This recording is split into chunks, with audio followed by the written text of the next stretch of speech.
Lo primero que tenemos que comprender cuando hablamos del tema de tierras es que el tema de tierras dejó de ser, como se entendía en los años 60, 70 y hasta los 80, un tema agrario, un tema relacionado con la producción, un tema relacionado con seguridad social, un tema relacionado con seguridad alimentaria. El tema de tierras en general constituye un componente y un fundamento de la democracia, un fundamento de las sociedades modernas. El hecho de que un ciudadano, una comunidad no tenga seguridad del sitio donde vive sería equivalente a que la gente en las ciudades no tenga seguridad de la casa donde vive, que lo puedan sacar en cualquier momento, que le puedan pedir que desocupe en cualquier momento, sería el mismo equivalente. Pero a veces para la gente de la ciudad no se comprende muy bien cuál es la realidad a nivel rural. Desde ese análisis es ya conocido a estas alturas que la inseguridad en la tenencia de la tierra no solamente genera procesos de gobernabilidad muy complejos, altísima conflictividad social, pero sobre todo genera en términos ambientales presión a los recursos naturales de distinta índole. Por ello, una de las estrategias que se han venido usando en los últimos tiempos, sea para consolidar áreas protegidas, sea para proteger ecosistemas importantes, para contribuir a la conservación de bosques, de cuencas hidrográficas, es garantizar la seguridad, dar seguridad en la tenencia de la tierra a las comunidades locales, a los campesinos que viven en esas áreas. Esto, entre otras razones, se da porque cuando la organización, cuando la comunidad, cuando las personas sienten que van a permanecer a largo plazo, sienten que van a generar una descendencia en ese sitio, sienten que su casa va a ser en la que van a vivir y tal vez van a morir en el mismo sitio, hay un mayor sentido de pertenencia, de afianzamiento, de estar en ese sitio. Por otro lado, también, ya pensando en términos de desarrollo económico, un título de propiedad permite a una familia determinada generar otro tipo de ingresos para la familia, para el sostenimiento familiar, lo cual no sería posible si esa comunidad o esa familia no tuviera un título de propiedad. En ese sentido, nosotros, del trabajo que hemos venido realizando, consideramos que pese a esta explicación no hay que mirar todos los casos de la misma manera. Hay situaciones que tienen que ser diferenciadas. Por ejemplo, la situación de organizaciones,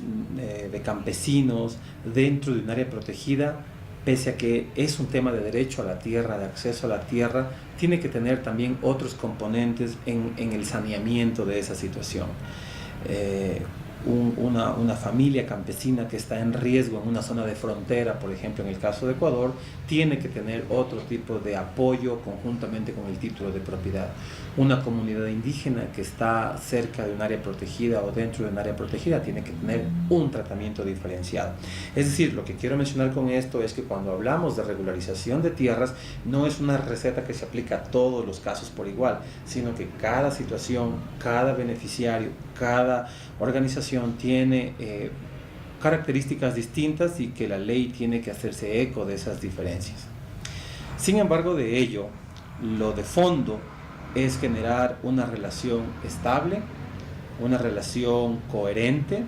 una relación de conservación entre el dueño o posesionario de la tierra con la autoridad cualquiera que ésta sea. En ese sentido, puedo mencionar unos 3 ejemplos importantes a nivel de la Amazonía donde nosotros hemos impulsado y promovido procesos de regularización. Uno tiene que ver con el caso de las comunidades Shuar al sur de la Amazonía, pertenecientes a la FICSH. Estas organizaciones, que son centros Shuar, en los cuales básicamente ellos han marcado una forma de organización territorial y correspondiente la mayoría de esos trámites al Instituto Nacional de Desarrollo Agrario y otros al Ministerio del Ambiente. Iniciamos un proceso de regularización orientado a regularizar en términos colectivos, que es fundamental para, todo el tema de respeto y aplicación de derechos colectivos. Otro caso importante que tiene que ver con el ejemplo que puse antes es el de los propios guaraníes. En este caso, si bien el pueblo guaraní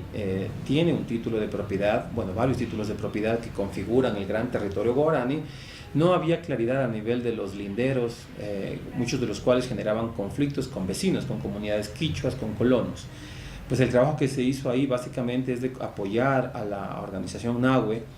en abrir físicamente los límites del territorio guaraní, letrerizar, poner letreros, señales claras, hitos para que los vecinos sepan dónde empieza el territorio guaraní. Entendemos que en muchos casos el tema de los límites son figurativos, son legales, porque igual que los ecosistemas, muchos de los pueblos indígenas se han movido libremente por los bosques, por la selva, ¿no es cierto? Pero lamentablemente, pues las condiciones han cambiado en el país. Tierra que no está delimitada es tierra que es presionada por procesos de colonización, por empresas agroexportadoras, por usurpadores, ladrones, ¿no?, de recursos naturales, a veces ni siquiera del país, sino de otros países que entran a Ecuador a usufructuar de este tipo de recursos. Por tanto, pese a que nos pueda parecer duros establecer linderos, tener de manera clara y legal estos asuntos, hay que hacerlo porque las condiciones sociales, económicas y políticas han variado. Y un tercer caso que más bien aplica para lo que son organizaciones de colonos, para organizaciones de campesinos, para familias, es el que acabamos de concluir en la zona de amortiguamiento de la Reserva Cuyabeno. Ahí básicamente lo que intentamos hacer es un proceso de ordenamiento, de adjudicación en esas zonas de amortiguamiento, cuyo título de propiedad otorgado mayoritariamente por el Ministerio del Ambiente lo que establece son algunas condiciones resolutorias. Es decir, se trata de títulos de propiedad otorgados, pero con ciertas condiciones que el beneficiario tiene que cumplir. Me refiero, por ejemplo, a tener una coordinación directa con el parque, en este caso con la Reserva Cuyabeno, una contribución directa en evitar invasiones e ingresos furtivos, es decir, clandestinos dentro del área protegida, establecer un plan de trabajo con actividades que sean compatibles con el área protegida en sus fincas, ingresar en programas de incentivos a la conservación también,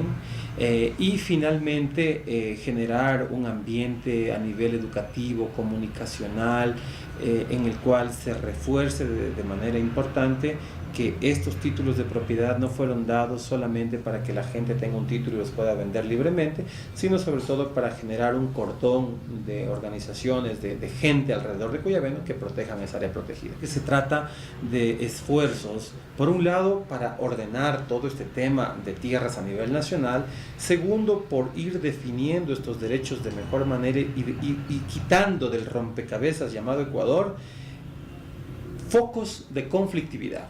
En los lugares donde no hay titulación, donde todavía persisten procesos informales, donde no hay titulación, son los focos mayores de problemáticas de conflictividad, de invasiones, de tráfico de tierras. Pero lo importante es que esos procesos, sobre todo en áreas boscosas, en áreas de la Amazonía, estén íntimamente vinculados a planes de manejo, a temas de conservación, a proteger el entorno, a generar actividades compatibles con la Amazonía.